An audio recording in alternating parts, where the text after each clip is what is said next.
the fertilized egg. In this single embattled cell lie the roots of a human mind. Within hours of its fertilization, the cell begins to divide and divide again and again. Gradually, that first cell becomes a ball of hundreds of cells. They seem identical, but hidden within them is a chemical blueprint that controls what they will become. In response to some preset biological signal, the ball folds in on itself. Cells begin to assume roles, some as muscles and bone, some as heart and liver, some as part of the nervous system. A tube begins to form, the first step in the development of the brain. As the tube grows, a layer of cells appears. It's organized into neurons, which form the basis for all functions of the brain, and glial cells, which nourish the neurons and help them migrate to their destinations. They orchestrate a pattern of development that will emerge in the first stirrings of the human mind. By the 8th week, the structure of the brain has begun to emerge. On the right, a glial cell, the glue of the brain. On the left, a neuron, the future information processor. The glial cell is sending out its fibers to find the neuron, a dance that begins a major milestone in brain development. The entire process is programmed by genes, but it is susceptible to changes in the environment. The interaction of neurons and glial cells represents a critical period of development. This is a time when the brain is most vulnerable. Teratogens, agents such as chemicals and viruses, can reach the embryo or fetus and cause harm. Recently, attention is turned toward just what those teratogens are and what kind of potentially damaging effects they exert on the brain and mind. April 26, 1986. The nuclear reactor at Chernobyl in the Soviet Union suffers a disastrous meltdown. 10 months later, scientists estimated that mental retardation among fetuses exposed to the radiation could be 5 times as common as in the general population. They based their estimates on the results of a catastrophe that had taken place more than 40 years before.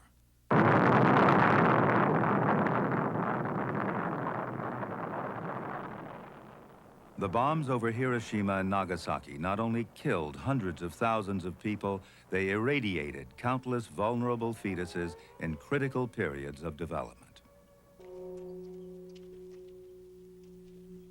In the wake of the bombs, clues began to emerge as to just how radiation might affect the exquisite choreography of growing brain cells.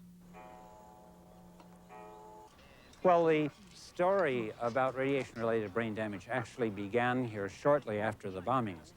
We soon recognized that children who had been exposed in utero, a small number of them, were severely retarded. The earlier analyses of the data tended to focus on conventional division of the gestational period into trimesters. We divided the gestational period into 4 intervals of time, which correspond to more or less separable periods of development of the brain.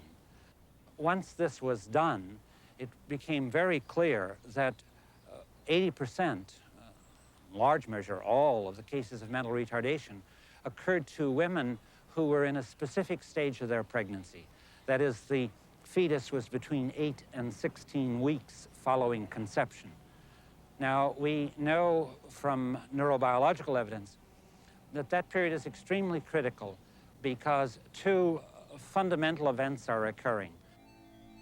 First, neurons continue to proliferate at the astonishing rate of 250,000 per minute. Second, the glial cells have formed a web of fibers, and the neurons actually crawl along the web to their final destinations. For fetuses in Hiroshima, radiation interrupted that journey. Neurons have a specific date of birth, and they'll have a specific destination. And they do not migrate haphazardly. They have an address, and they move to that address in a highly choreographed sequence of events.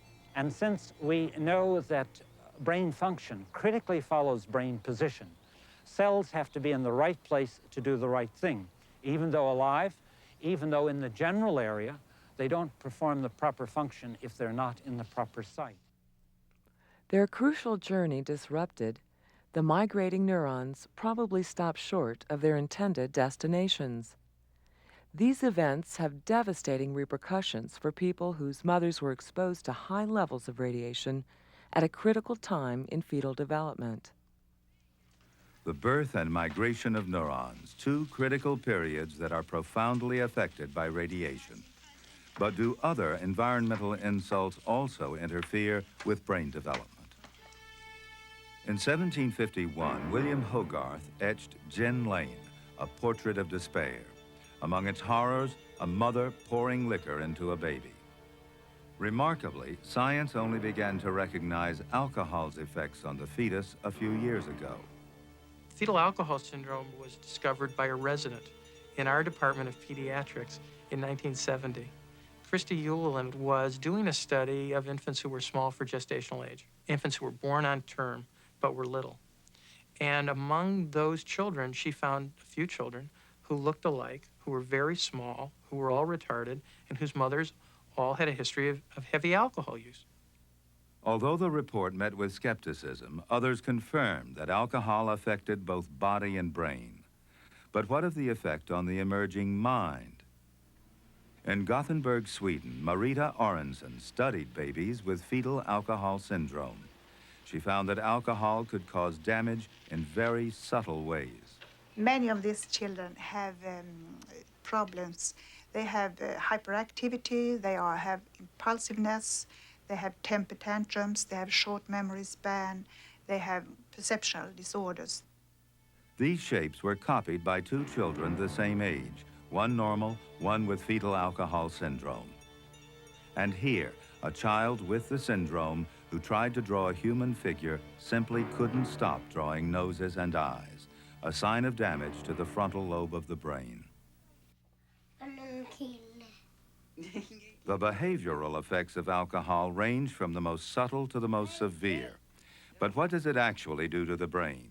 In the 1970s, Sterling Claren came up on a clue. At that time, we had the opportunity to study the first autopsied case of an infant with fetal alcohol syndrome. And we were able to get the first real visual and graphic evidence of how devastating this condition could be to the human brain. This is a picture of that first brain compared to a normal human infant brain. The first thing that's obvious is that the brain is very small. But there's more wrong with this brain than that. You can see that the gyri, which are the normal brain squiggles, are really rather flat and thick. This is a cross-section of a normal infant brain. These are the size of the ventricles, the holes in the center of the brain. And you can see how thick the white matter is and how the gyri kind of form convolutions around the brain.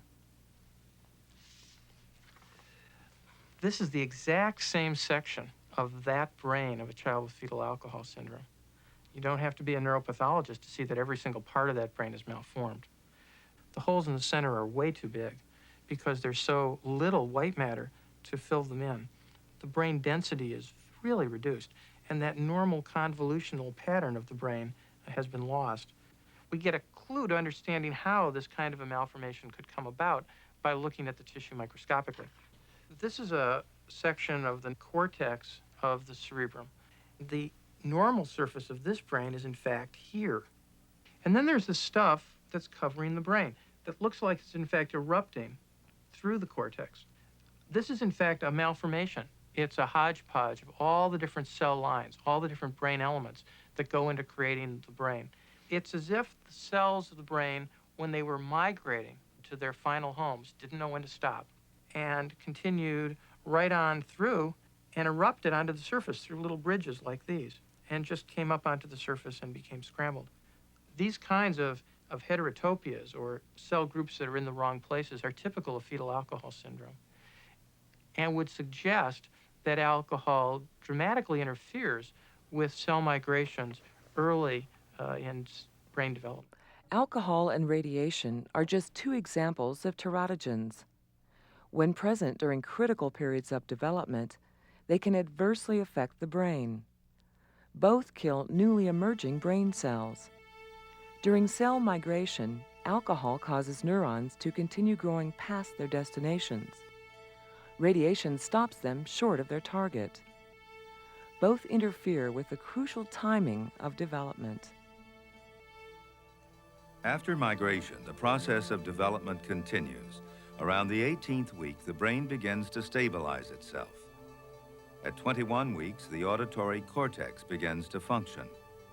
At 26 weeks, the visual cortex links up. Witness this microcosm of normal brain development. These 3 neurons are sending out fibers trying to form a network of cells. At the end of each fiber is a growth cone, a tiny fluttering tip that depends on chemical signals to find its way. Normally, the brain produces far more neurons than it actually needs.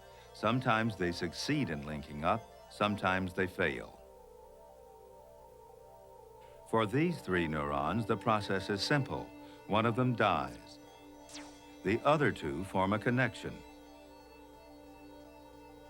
The scene, repeated countless times in the developing brain, leads to a network of neurons of incredible complexity.